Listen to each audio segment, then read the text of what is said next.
Hello class, this is your first lecture of software engineering and I'm going to explain you about the introduction of software engineering. Software engineering दो word से मिलके बना है. The first one is software and the second one is engineering. अब आप सोच रहे हो कि सॉफ्टवेयर क्या होता है और इंजीनियरिंग क्या होती है. सबसे पहले हम लोग बात करते हैं सॉफ्टवेयर की. सॉफ्टवेयर कलेक्शन ऑफ प्रोग्राम होता है. प्रोग्राम आपको पहले ही से पता है जो आप सी में पढ़ के आए हुए हो. प्रोग्राम होता है कलेक्शन ऑफ इंस्ट्रक्शन. सॉफ्टवेयर क्या होता है? ऐसे कंप्यूटर प्रोग्राम्स और इंस्ट्रक्शन जो जब एग्जीक्यूट होंगे तो कुछ ना कुछ आउटपुट हमको देंगे, वो कहलाते हैं सॉफ्टवेयर. अब इंजीनियरिंग क्या होती है? इंजीनियरिंग होती है एक ऐसा प्रोसेस जिसमें नॉलेज और प्रिंसिपल को यूज़ करके हम लोग डिज़ाइन और बिल्ड करते हैं कोई भी चीज़. ऐसे अब मान लो यहाँ पे एग्जांपल है सॉफ्टवेयर का, तो सॉफ्टवेयर हम लोग कैसे बनाएंगे? With the help of engineering. Engineering की हेल्प से हम लोग उस सॉफ्टवेयर को डिज़ाइन करेंगे, बिल्ड करेंगे और एनालाइज करेंगे. इन दोनों को मिला के हम लोग कह सकते हैं कि software engineering is the process of developing, maintaining software in a systematic, disciplined and quantifiable manner. Software का मतलब सिर्फ और सिर्फ प्रोग्राम नहीं हुआ. सॉफ्टवेयर कलेक्शन होता है प्रोग्राम का, ऑपरेशन प्रोसीजर का और डॉक्यूमेंटेशन का. अब यहाँ पे फर्स्ट हम लोग देखते हैं प्रोग्राम जैसे कि पहले मैंने बताया, प्रोग्राम है कलेक्शन ऑफ इंस्ट्रक्शन. तो आपने एक प्रोग्राम बना लिया, उसके बाद उस प्रोग्राम पे हम लोग ऑपरेशनल प्रोसीजर करेंगे. मतलब जैसा कस्टमर को चाहिए सॉफ्टवेयर, उसके अकॉर्डिंग हम सब रिक्वायरमेंट को फुलफ़िल करेंगे और उन सब को डॉक्यूमेंट कर देंगे ताकि फ्यूचर में कभी भी कोई यूज़ पड़े तो हम लोग उस सॉफ्टवेयर को आराम से यूज़ कर सकते हैं. तो सॉफ्टवेयर इंजीनियरिंग, आई थिंक अब आपको क्लियर हो गया होगा सॉफ्टवेयर इंजीनियरिंग क्या होता है. आगे बढ़ते हैं ऑब्जेक्टिव पे. ऐसा नहीं कि हम नॉर्मल ऐसे ही अपने आप ही हवा में सॉफ्टवेयर बना लें. हर चीज़ को बनाने के लिए कुछ ना कुछ ऑब्जेक्टिव्स होता है. तो सॉफ्टवेयर इंजीनियरिंग में भी कुछ ऑब्जेक्टिव्स है. The first one is maintainability.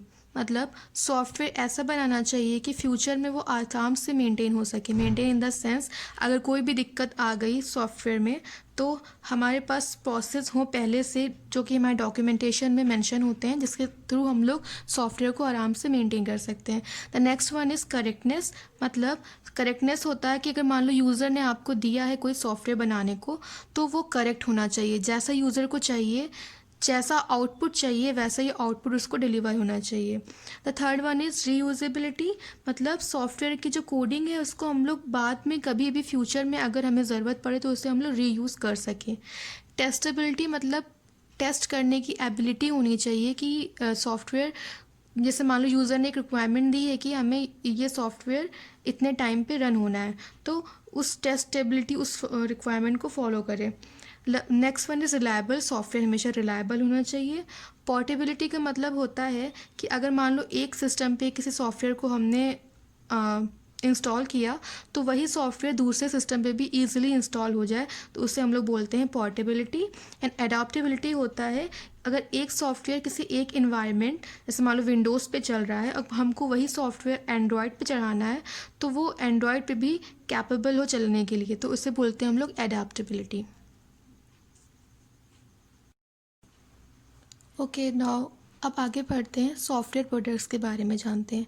Basically there are two types of software products. First is generic products and second is customise product. अब जेनरिक प्रोडक्ट्स वो होते हैं जो किसी भी कस्टमर, कोई भी कस्टमर जिसको यूज़ कर सकता है, कोई स्पेसिफिक कस्टमर जिसका नहीं होता है, वो ऐसे प्रोडक्ट कहलाते हैं जेनरिक प्रोडक्ट. फॉर एग्जांपल जैसे पीसी के सॉफ्टवेयर होते हैं एडिटिंग के, ग्राफिक्स के, या वर्ड हम लोग यूज़ करते हैं, पीपीटीज यूज़ करते हैं, तो उसे कोई भी यूज़र कभी भी डाउनलोड करके यूज़ कर सकता है. जो सेकेंड टाइप के सॉफ्टवेयर प्रोडक्ट्स होते हैं वो कस्टमाइज्ड होते हैं. मतलब कस्टमाइज मीन जो सिर्फ स्पेसिफिक कस्टमर्स जिनकी रिक्वायरमेंट होती है, जो सिर्फ स्पेसिफिक कस्टमर के लिए बनते हैं, ऐसे प्रोडक्ट्स को हम लोग बोलते हैं customised product. For example embedded control systems, air traffic control software, इस टाइप के सॉफ्टवेयर को हम लोग बोलते हैं customised. Now move further. This is one of the important term known as software components. Software component is a unit of composition which specify interfaces and explicit context dependencies only. मतलब software components किस type के होते हैं इसमें हम लोग ये जानेंगे.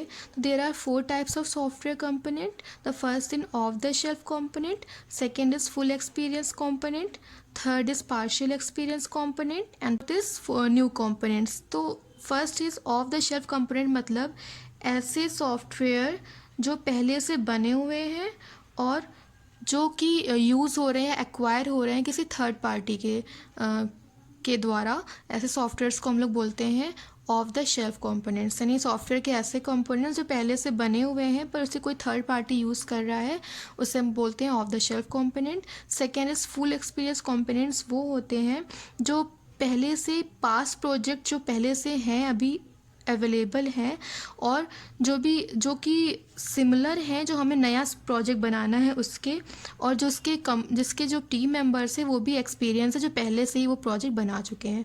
तो ऐसे कंपोनेंट्स को हम लोग बोलेंगे full experience components.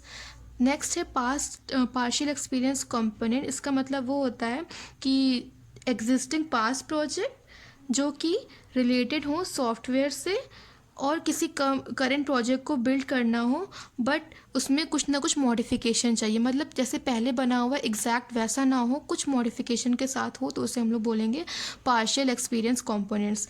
And the last is new components. मतलब सॉफ्टवेयर कंपोनेंट जो कि सॉफ्टवेयर टीम बनाएगी एकदम करेंट प्रोजेक्ट के लिए, उसमें न्यू रिक्वायरमेंट होगी, कुछ भी पुराना उसमें नहीं होगा. ऐसे कंपोनेंट्स को हम लोग बोलेंगे सॉफ्टवेयर कंपोनेंट्स.